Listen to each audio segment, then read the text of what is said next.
Bom, boa noite.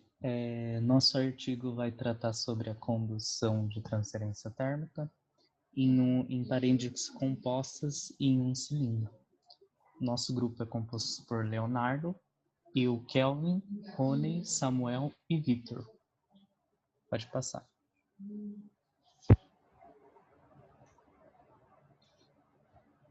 O sumário do nosso trabalho é composto por uma introdução, metodologia experimental, resultados e discussões exemplo 1, resultados e discussões exemplo 2, conclusão e referência.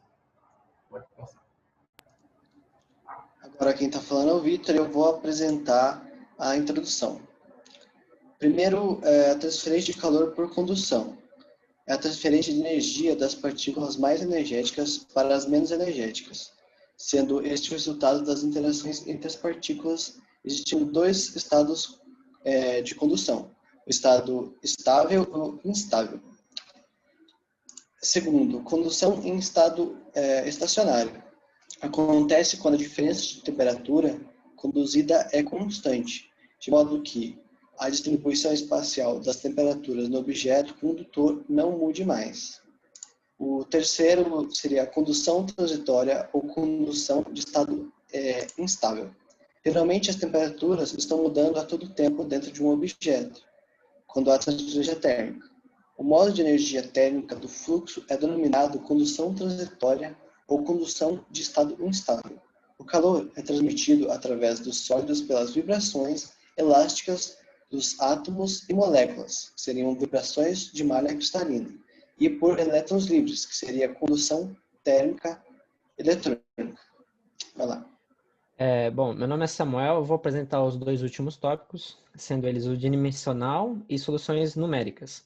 Bom, o termo unidimensional é aplicado ao problema da condução de calor, quando apenas um espaço da coordenada é necessário para descrever a distribuição da temperatura dentro de um corpo condutor de calor. Os efeitos da borda são negligenciados. O fluxo de energia térmica ocorre ao longo da coordenada calculada até a sua superfície. O tópico soluções numéricas é estado estacionário dimensional em sólidos compostos retangulares e cilíndricos. São primeiramente calculados usando as equações teóricas, condições ideais, e é depois correlacionado com uma solução numérica obtida como um resultado de simulações realizada em ANSYS ou SolidWorks. As quantidades medidas são os fluxos térmicos mínimos e máximos. Esse tópico será mais explicado nos desenhos no próximo tópico apresentado pelo Kelvin. Está falando Leonardo, vou estar falando um pouquinho sobre metodologia experimental. Esse artigo no qual falamos como base tem como objetivo analisar a teoria por trás da condução de calor não dimensional em sólidos compostos retangulares e de formato cilíndricos. O termo dimensional é aplicado ao problema de condução de calor quando apenas um espaço de coordenada é necessário para descrever a distribuição de temperatura dentro de um corpo condutor. Sendo assim, a transferência de calor por condução é a transferência da energia das partículas mais energéticas de uma substância adjacente e menos energética como resultado de interação entre as partículas. Aqui temos um exemplo de um cilindro e também de uma parede composta. E também aqui um modelo de uma equação no qual tomamos como base. Próximo slide, por favor. Bom, meu nome é Kelvin, vou estar apresentando os resultados e as discussões dos exemplos propostos pelo artigo. O artigo fez a simulação no ANSYS, a gente tentou replicar no SolidWorks. A primeira simulação trata-se de paredes compostas.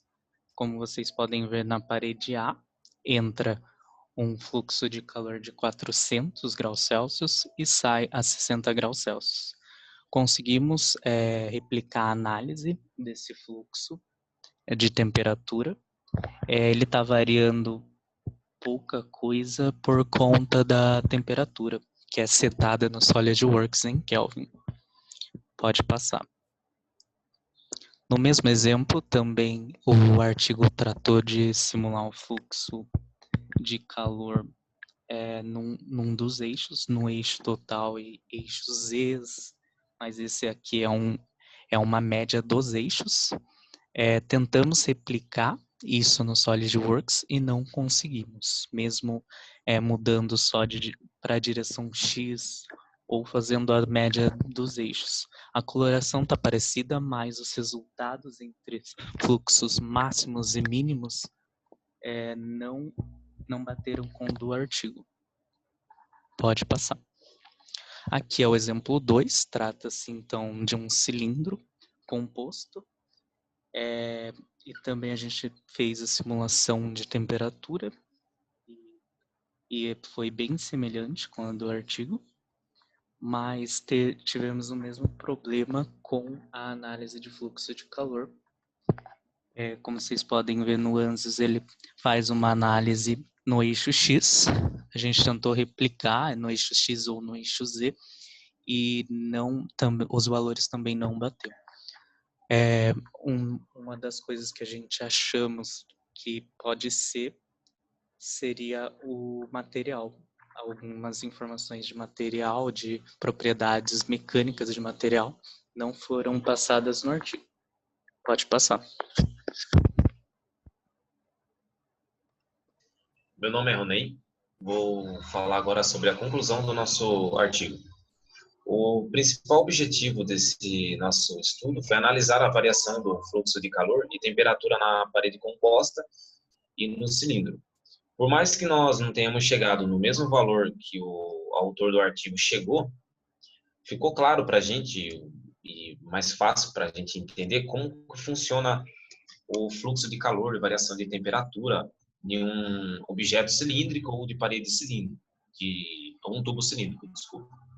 Conforme nosso amigo Kelvin também comentou, no exemplo de parede compostas, as colorações foram as mesmas, porém, e no tubo cilíndrico também, as cores foram as mesmas, porém, o resultado de fluxo de valor, de mínimo e máximo, houve uma certa variação.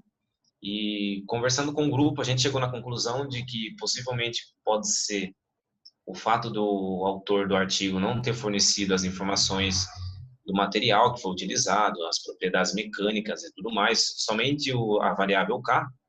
Então, provavelmente a gente chegou na conclusão de que isso influenciou para que os resultados obtidos na simulação no Solid teve essa divergência quando comparado com o do autor. Pode passar.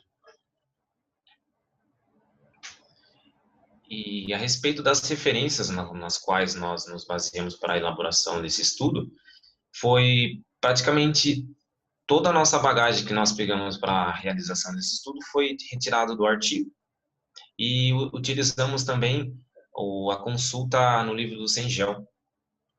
E esse é o nosso trabalho. Então, obrigado.